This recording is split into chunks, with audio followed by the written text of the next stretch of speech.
240 kilometre mileage കിട്ടുന്ന company അവകാശപ്പെട്ട simple ഒന്നാണ് നമ്മുടെ അടുത്തുള്ളത്. ഇതിൻ്റെ ഒരു ഫുൾ വീഡിയോ ചെയ്തിട്ടുണ്ട്, അതൊന്ന് ചെക്ക് ചെയ്യുക. അതിന് മുമ്പ് നമുക്ക് പറയാനുള്ളത് 240 കിലോമീറ്റർ കിട്ടുമോ ഇല്ല എന്നുള്ളതാണ്. IDC റേഞ്ചാണ് 240 kilometre. ഇതിൽ കാണിക്കുക ചാർജ് ഫുൾ ആണെങ്കിൽ 190 കിലോമീറ്റർ ആണ് എക്കോ മോഡിൽ. അതല്ല നമുക്ക് റൈഡ് മോഡ് ആണെങ്കിൽ കിലോമീറ്റർ ആണ്. അതിനനുസരിച്ചും ഇനി മോഡ് കൂടുന്നതനുസരിച്ച് റേഞ്ച് കുറഞ്ഞു വരും. അപ്പോൾ എനിക്ക് പറയാനുള്ളത് ഫസ്റ്റ് ഒരു പ്രശ്നമുള്ളത് എന്താ വെച്ചാൽ, സ്പീഡ് പോകുന്നവർക്ക് ഈ ഒരു വണ്ടി അത്ര നല്ലതല്ല. കാരണം എന്താ വെച്ചാൽ, 2 ബാറ്ററി കൂട്ടിയിട്ട് ഒരു ടോട്ടലാണ് ഇതിൽ കാണിക്കുക ഡിസ്പ്ലേ. അതൊരു 55 ആകുമ്പോൾ ഇതിൻ്റെ സോണിക്ക് കട്ടാവും.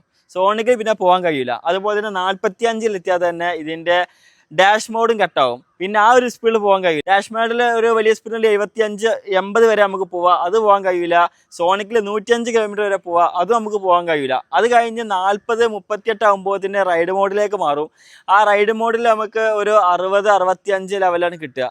പിന്നെ അത് കഴിഞ്ഞിട്ട് വീണ്ടും 35 ചാർജ് ആകുമ്പോൾ റൈഡ് മോഡിലെയും ടോർക്ക് കുറഞ്ഞ് വന്നിട്ട് അതും കട്ടായിട്ട് പിന്നെ നമുക്ക് ഒള്ളി എക്കോ മോഡിലെ വർക്ക് ചെയ്യാൻ കഴിയും. അപ്പോൾ അതുകൊണ്ട് തന്നെ ഇത്രയും മൈലേജ് കിട്ടുന്നതിനൊപ്പം തന്നെ നമുക്ക് സ്പീഡ് പോകുന്ന ആ ഒരു പ്രശ്നം കൂടി ഇതിൽ വരികയാണ്.